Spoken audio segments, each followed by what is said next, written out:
সাতক্ষীরা ডিসির বক্তব্যের প্রতিবাদে তালা উলামা মাশায়েখ পরিষদের বিক্ষোভ সমাবেশ।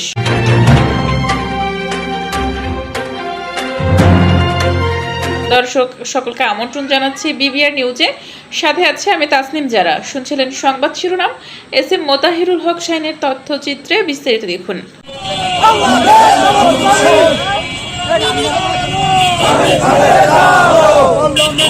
সাতক্ষীরাবাসীকে ধর্মান্ধ আখ্যায়িত করার অভিযোগে জেলা প্রশাসক ডিসি বক্তব্যের তীব্র প্রতিবাদ জানিয়ে সাতক্ষীরা তালা উপজেলা বিক্ষোভ সমাবেশ অনুষ্ঠিত হয়েছে। শুক্রবার ২৬শে জুন বিকাল ৬টায় উলামা মাশায়েখ পরিষদ তালা উপজেলা শাখার আয়োজনে মোহাম্মদ ওহিদুজ্জামান রিপনের পরিচালনায় বক্তব্য রাখেন তালা উপজেলা উলামা মাশায়েখ পরিষদের সভাপতি মাওলানা কবিরুল ইসলাম।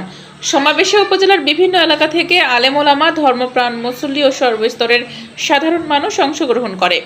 সমাবেশ থেকে অনতিবিলম্বে জেলা প্রশাসকের বিতর্কিত মন্তব্য প্রত্যাহার এবং এ বিষয়ে সুস্পষ্ট ব্যাখ্যা প্রদানের জোর দাবি জানান। অন্যথায় আগামীতে আরও কঠোর ও শান্তিপূর্ণ কর্মসূচির হুঁশিয়ারি দেন আলেম ওলামারা। বিক্ষোভ সমাবেশ শেষে উপস্থিত সর্বস্তরের জনতা বিভিন্ন প্রতিবাদী স্লোগান দেন। দর্শক এতক্ষণ সঙ্গে থাকার জন্য ধন্যবাদ। আবারও বিবিআর নিউজে আমন্ত্রণ জানিয়ে শেষ করছি। আল্লাহ হাফেজ।